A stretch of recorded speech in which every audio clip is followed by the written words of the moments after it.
જય શ્રી કૃષ્ણ. શ્રી ગીતા મહાત્મય. શ્રીમદ ભગવદ્ ગીતાના મહાત્મયનું વર્ણન કરવાનું કોઈનામય સામર્થ્ય નથી, કારણ કે આ એક ઘણો રહસ્યમય ગ્રંથ છે. આમાં સકળ વેદોના સારનો સંગ્રહ કરી લેવામાં આવ્યો છે. આની સંસ્કૃત ભાષા તો એટલી સુંદર અને સરળ છે કે ઘણો ઓછો અભ્યાસ કરવાથી એ માણસ એને સરળતાથી સમજી શકે છે, પરંતુ એનો આશય એટલો ગંભીર છે કે આ જીવન નિરંતર અભ્યાસ કરતા રહેવા છતાંય એનો વારો નથી આવતો.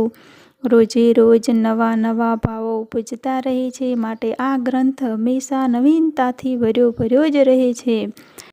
તેમજ એકાગ્રચિત્ત થઈને શ્રદ્ધા ભક્તિ સાથે વિચારવાથી આને પદે પદે પરમ રહસ્ય છુપાયેલું પ્રત્યક્ષપણે જણાઈ આવે છે. ભગવાનના ગુણ, પ્રભાવ અને મર્મનું વર્ણન જેવું ગીતાશાસ્ત્રમાં કરવામાં આવ્યું છે, એવું અન્ય ગ્રંથોમાં મળવું મુશ્કેલ છે, કારણ કે મોટાભાગના ગ્રંથોમાં મોટે ભાગે કંઈ ને કંઈ સાંસારિક વિષય ભળેલો જ રહે છે. ગીતા ભગવાનનો શ્વાસ છે, હૃદય છે અને ભગવાનની વાડમય મૂર્તિ છે, જેના હૃદયમાં, વાણીમાં, શરીરમાં તેમજ સઘળી ઇન્દ્રિયો અને એમની ક્રિયાઓમાં ગીતા ઉતરી ગઈ છે.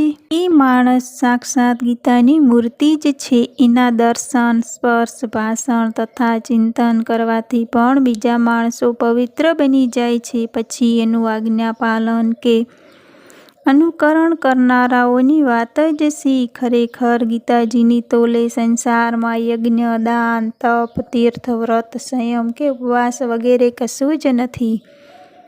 ગીતા સાક્ષાત ભગવાન શ્રીકૃષ્ણના મુખારવિંદમાંથી નિસરેલી વાણી છે. એનું સંકલન કરનારા શ્રી વ્યાસજી છે. ભગવાન શ્રીકૃષ્ણે પોતાના ઉપદેશનો ઘણો ખરો અંશ તો પદોમાં જ કહ્યો હતો, જેને શ્રી વ્યાસજીએ એમનો એમ ઉતારી લીધો. થોડો ઘણો અંશ કે જે એમણે ગદ્યમાં કહ્યો હતો, એને શ્રી વ્યાસજીએ પોતે શ્લોકબદ્ધ કરી દીધો.